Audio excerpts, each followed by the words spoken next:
Hello everyone, good morning to all of you. आइए आज हम लोग संयुक्त राष्ट्र संघ के बारे में पढ़ेंगे, जानेंगे संयुक्त राष्ट्र संघ क्या है, इसके संगठन, इसकी स्थापना, इसका उद्देश्य, सिद्धांत और संयुक्त राष्ट्र संघ की सफलता और असफलताओं को भी पढ़ेंगे। साथ में इसके जितने भी अंग हैं, सारे अंगों को विस्तार से पढ़ेंगे।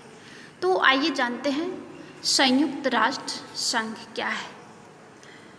संयुक्त राष्ट्र संघ जो है प्रथम विश्व युद्ध की विभीषिका से झुलसा हुआ विश्व को सुरक्षित रखने के उद्देश्य से राष्ट्र संघ के गठन को उद्धृत हुआ था। लेकिन द्वितीय विश्व युद्ध के भीषण नरसंहार ने यह अवगत करा दिया कि राष्ट्र संघ जो है एक अधूरा प्रयास था। इसे अधूरा प्रयास इसलिए कहा गया कि प्रथम विश्व युद्ध में जो नरसंहार हुआ,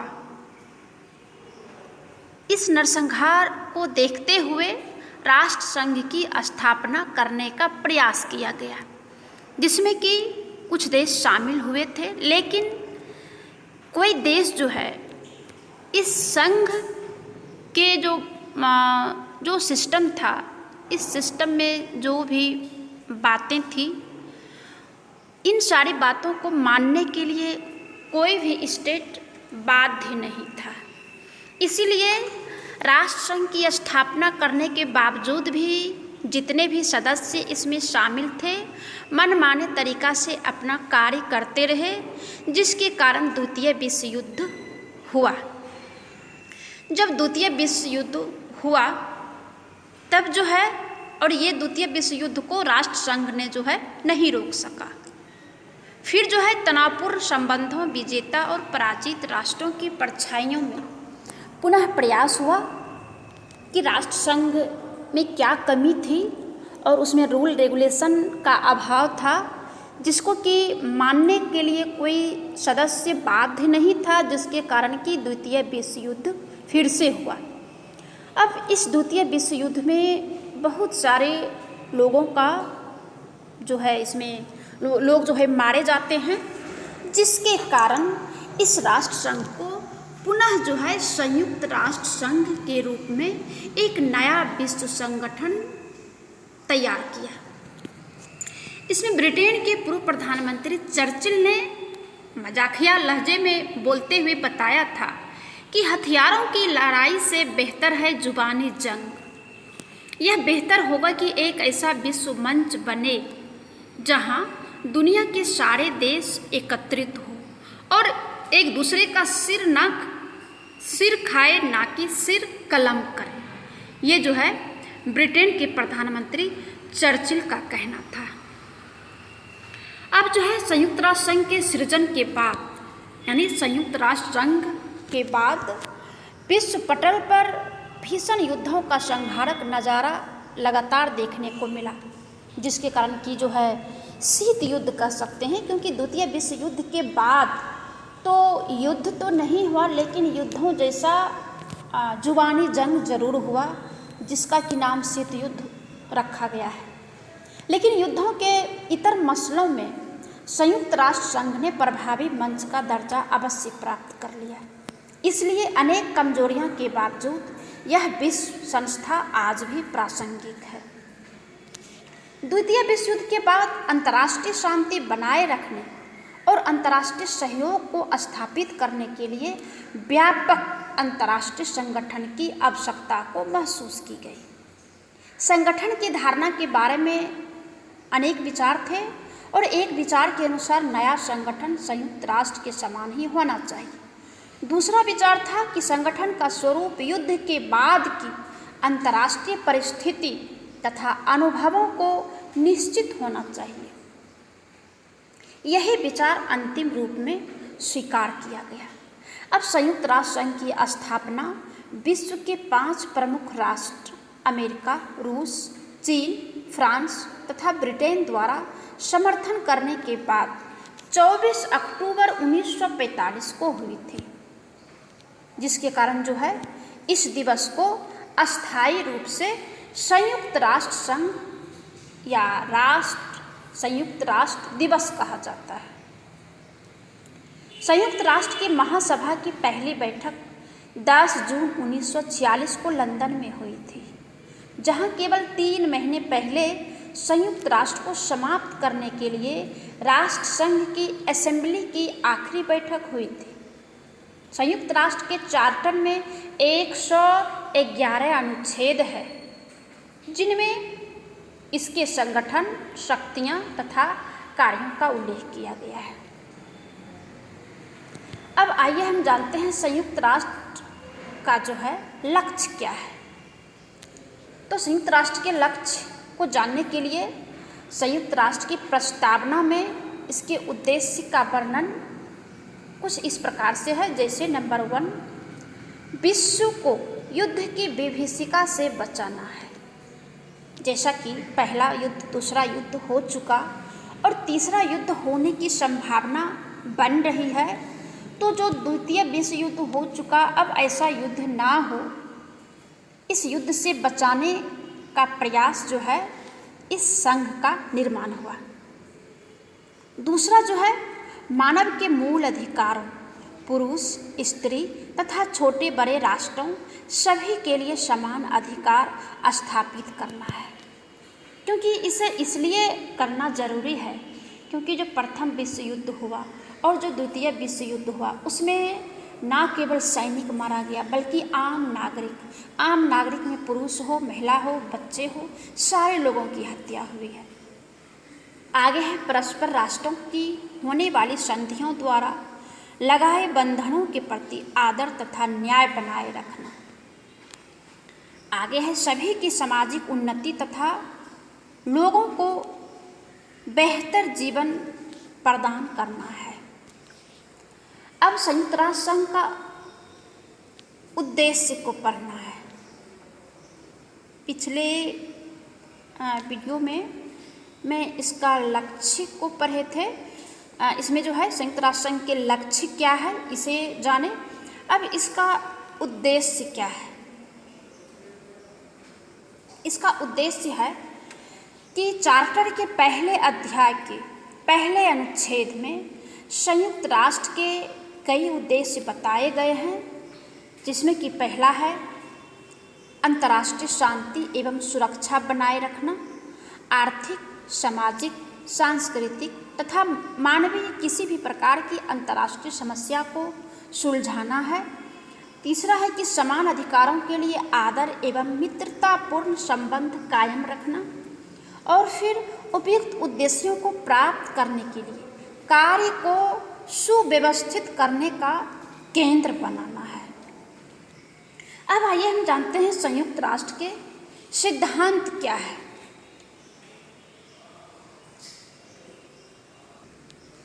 इसका जो सिद्धांत है, जिसमें कि पहला सिद्धांत है सभी सदस्यों की प्रभुसत्ता का सम्मान, यानी कि पहला है कि जितने भी सदस्य इसमें शामिल है सभी की प्रभुसत्ता यानी संप्रभुता का सम्मान। संप्रभुता का मतलब होता है कि कोई भी सदस्य राष्ट्र या राज्य उसे आंतरिक और बाहरी दोनों मामलों में वह स्वतंत्र हो, वह किसी के अधीन ना हो।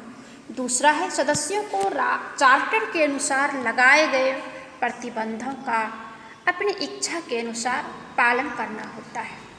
आगे है जो राज्य इसके सदस्य नहीं हैं वे भी संयुक्त राष्ट्र संघ के सिद्धांतों के अनुसार कार्य करें। आगे है झगड़ों का निपटारा शांतिपूर्वक हो। आगे है राज्यों की भू अखंडता के विरुद्ध धमकी या बल प्रयोग से परहेज पर बल दिया गया है, क्योंकि इसी कारण प्रथम और द्वितीय विश्व युद्ध का जो है भीषण आग में दुनिया जो है जला था। आगे है सभी सदस्य संयुक्त राष्ट्र संघ को हर प्रकार से सहायता भी करें। इसलिए कहा गया है कि जैसे कि संयुक्त राष्ट्र संघ से पहले राष्ट्र संघ की स्थापना किया गया था, लेकिन इसका कोई सम्मान नहीं किया, इस संघ को कहीं से सहायता नहीं मिला, जिसके कारण यह जो है असफल हो गया और असफल होने के कारण द्वितीय विश्व युद्ध झेलना पड़ा। आगे है, संयुक्त राष्ट्र संघ किसी भी राज्य के घरेलू मामलों में हस्तक्षेप नहीं करेगा। घरेलू मामलों का मतलब है कि कोई भी देश किसी अन्य देश के आंतरिक मामलों में जो है वह हस्तक्षेप नहीं करेगा। अब आगे जानते हैं संयुक्त राष्ट्र संघ की सदस्यता क्या होती है, क्या होता है इसका सदस्यता के बारे में जानते हैं, जिसमें कि पहला है वे सदस्य जो प्रारंभ में ही संयुक्त राष्ट्र में शामिल हो गए थे।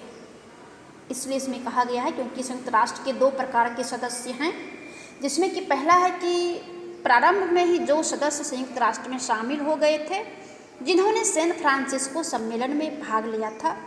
उस समय संयुक्त राष्ट्र के मूलतः 51 सदस्य थे। दूसरा है वे सदस्य जो संयुक्त राष्ट्र संघ में बाद में शामिल हुए। तो इस प्रकार वे सभी शांति प्रिय राज्य जो वर्तमान चार्टर में दिए गए दायित्वों तथा नैतिक बंधनों को मानते हैं, संयुक्त राष्ट्र संघ में शामिल हो सकते हैं। संयुक्त राष्ट्र संघ में किसी भी देश को सदस्यता सुरक्षा परिषद की सिफारिश पर महासभा द्वारा दी जाती है। यदि कोई राज्य संयुक्त राष्ट्र के निर्देशों का बार बार उल्लंघन करता है तो उसे सुरक्षा परिषद की सिफारिश पर उसे महासभा द्वारा निकाला भी जा सकता है। अब जो है ये सुरक्षा परिषद क्या है, महासभा क्या है, इसे जो है आगे डिटेल से बताएंगे। वर्तमान में संयुक्त राष्ट्र के कुल 193 सदस्य देश है, जिसमें कि 193वां सदस्य जो है दक्षिण सूडान 2011 में बना है। अब यहाँ जो है संयुक्त राष्ट्र संघ की महासभा है, यूएन जनरल असेंबली। लेकिन इसके पहले मैं चर्चा करूँगी कि संयुक्त राष्ट्र संघ के 6 सदस्य है, जिसमें कि पहला है जनरल असेंबली, जिसे कि महासभा कहा जाता है। तो ये है पहला अंग यूएन का। महासभा संयुक्त राष्ट्र संघ की वह संस्था है जिसे सारे विश्व की नगर बैठक का नाम दिया जाता है और महासभा को विश्व का लघु संसद भी कहा जाता है। महासभा में संयुक्त राष्ट्र के सभी छोटे बड़े सदस्यों के विचारों में सुना जाता है। संयुक्त राष्ट्र के सभी सदस्य महासभा के सदस्य होते हैं, यानी कि जितने भी सदस्य 193 सदस्य है वो 193 सदस्य महासभा के सदस्य होते हैं। कोई भी सदस्य राष्ट्र महासभा में 5 से अधिक प्रतिनिधि नहीं भेज सकता है, यानी कोई भी संयुक्त राष्ट्र संघ में कार्यक्रम होता है तो हर एक सदस्य को अपना प्रतिनिधि भेजने का अधिकार है 1 से 5 तक। लेकिन कोई अगर उस कार्य को लेकर के अगर उसकी वोट की जब बात आती है तो 5 सदस्य रहे या 1 सदस्य रहे, एक ही वोट माना जाता है। तो प्रत्येक राज्य का महासभा में केवल एक ही मत होता है, मतलब उसका एक ही मत माना जाता है। ऐसे ही इसे ही संयुक्त राष्ट्र संघ की महासभा कहा जाता है। वास्तव में यह महासभा कोई भी समस्या रखने तथा अन्याय के खिलाफ आवाज़ उठाने वाला एक अंतर्राष्ट्रीय मंच भी कहा जाता है। अब आइए जानते हैं संयुक्त राष्ट्र में जो महासभा की शक्ति एवं कार्य क्या है। ये महासभा जनरल असेंबली जो है ये क्या करते हैं और इसका पावर कहाँ तक है।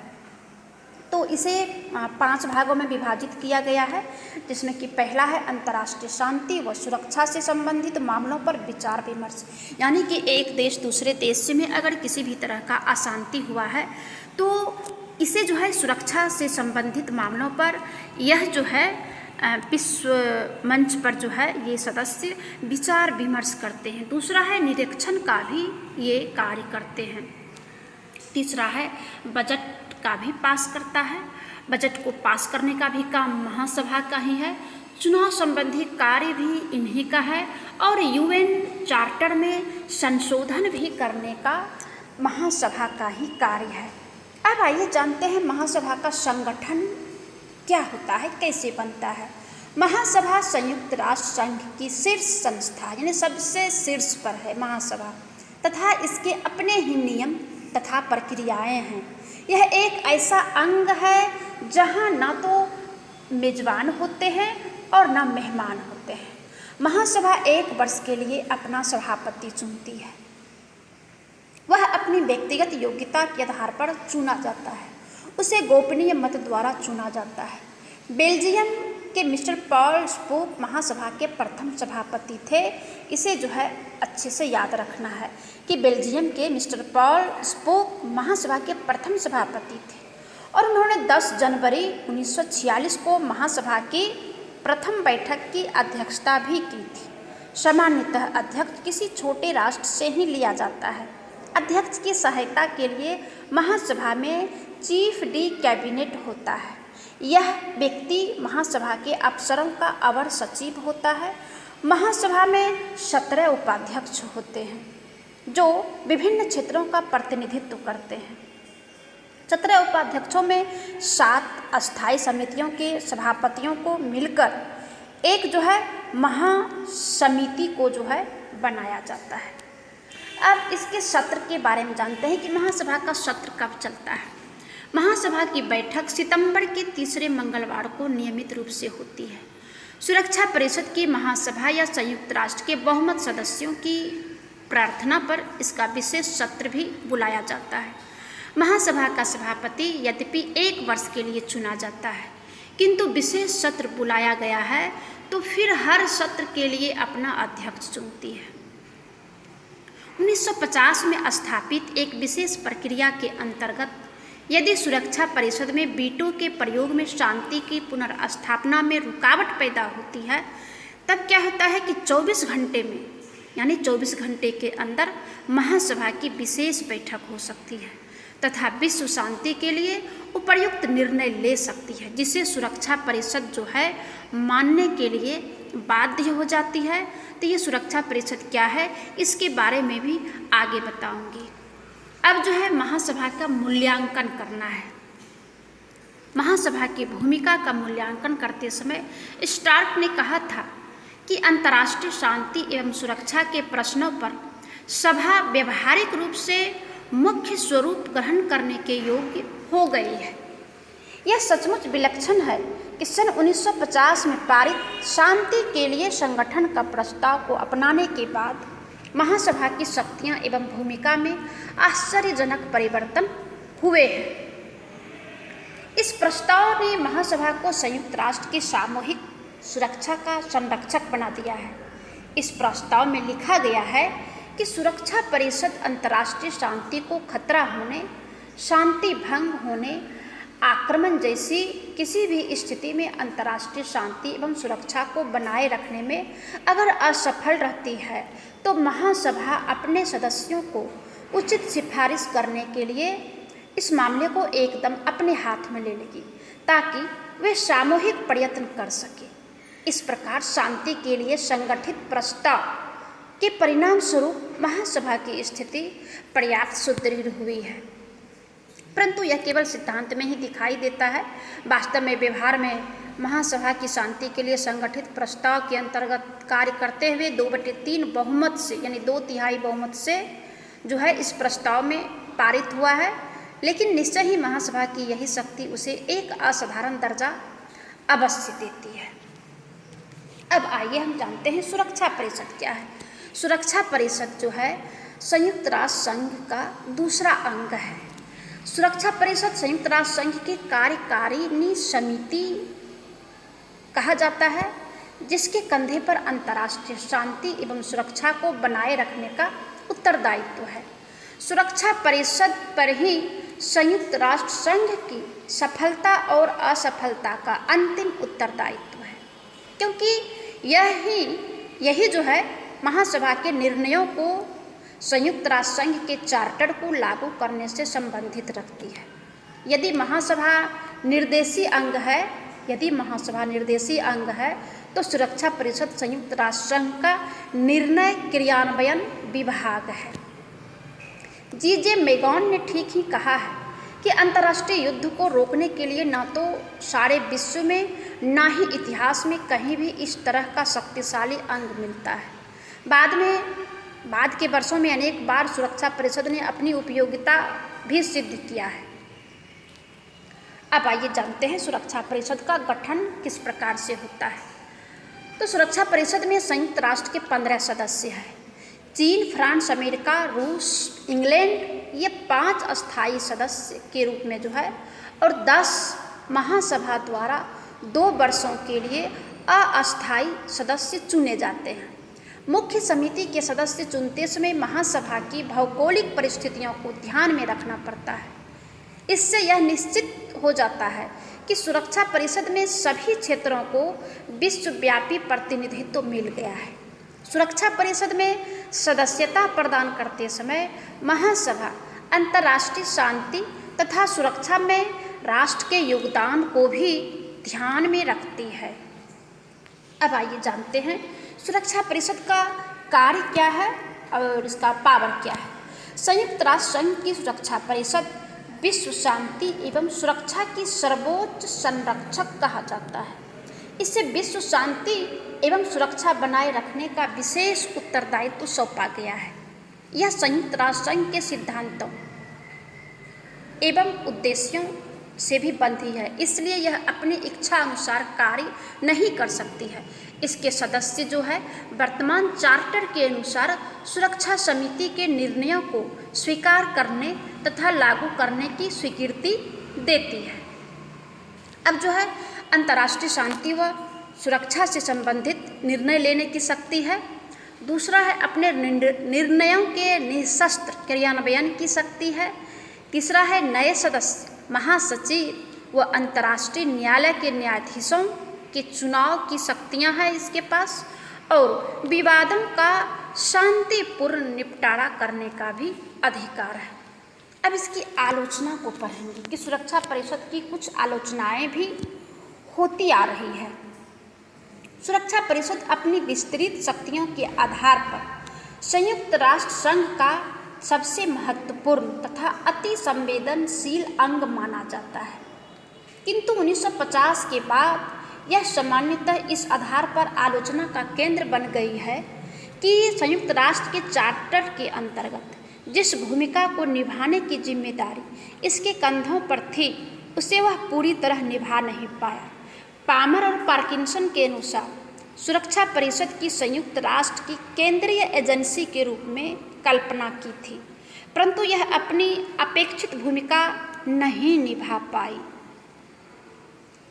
अब जो है इसका जो तीसरा अंग है वो है अंतर्राष्ट्रीय न्यायालय। चार्टर के अनुच्छेद 92 में कहा गया है कि अंतर्राष्ट्रीय न्यायालय संयुक्त राष्ट्र का मुख्य अंग है, जिसका मुख्यालय हेग में है। संयुक्त राष्ट्र के सदस्यों को पूरी आज़ादी देता है कि वे अपने झगड़ों का निपटारा न्यायालय के अतिरिक्त दूसरी अदालतों में कर सकते हैं। इसके लिए उन्हें एक समझौता करना पड़ेगा। संयुक्त राष्ट्र के सदस्य अंतर्राष्ट्रीय न्यायालय के उन विषय पर निर्णयों को जिनमें वे स्वयं भी शामिल होते हैं मानने के लिए प्रतिबद्ध भी होते हैं। अब अंतर्राष्ट्रीय न्यायालय का स्ट्रक्चर किस प्रकार से होता है, इसकी संरचना किस प्रकार से है, आइए जानते हैं। संयुक्त राष्ट्र के सभी सदस्य वस्तुतः न्यायालय के सदस्य होते हैं, यानी जितने भी यूएनओ का सदस्य है, मेंबर है, वो सभी मेंबर न्यायालय का भी मेंबर होता है। सुरक्षा परिषद की सिफारिशों पर कार्यरत महासभा द्वारा प्रत्येक विषय पर निर्धारित शर्तों के अनुसार वे राज्य भी अंतर्राष्ट्रीय न्यायालयों के संविधान में शामिल हो सकते हैं जो इसके सदस्य नहीं हैं। नई सदस्यता के लिए निम्नलिखित शर्तें रखी गई है, जिसमें कि पहला है संविधान तथा न्यायालय के संबंध में दूसरे प्रतिबंधों को स्वीकार करना। दूसरा है महासभा द्वारा अनुमानित व्यय में अपना योगदान देना, यानी महासभा में जो जितने भी खर्च होता है उसमें अपना जो है योगदान भी देना चाहिए, देता भी है।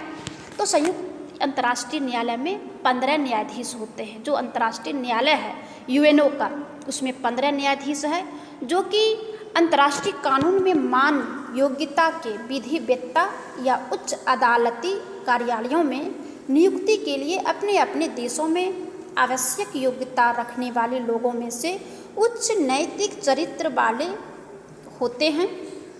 उन्हें राष्ट्रीयता का विचार किए बिना चुना भी जाता है।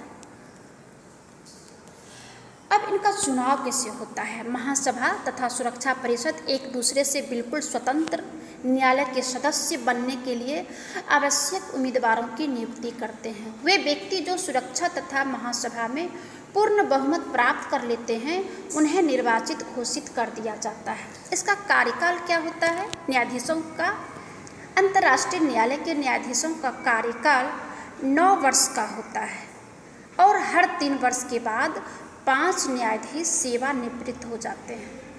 न्यायाधीश पुनः भी चुनाव लड़ सकते हैं। हालांकि राष्ट्रीय सरकारें न्यायाधीशों को मनोनीत करने और उनके चुनाव में भाग भी लेती है, परंतु न्यायाधीश ना तो अपने देश के प्रतिनिधि के रूप में कार्य करते हैं और ना ही अपनी सरकार के निर्देशों के अनुसार, यानी वो पूर्ण रूप से आंतरिक और बाहरी मामलों में स्वतंत्र होते हैं।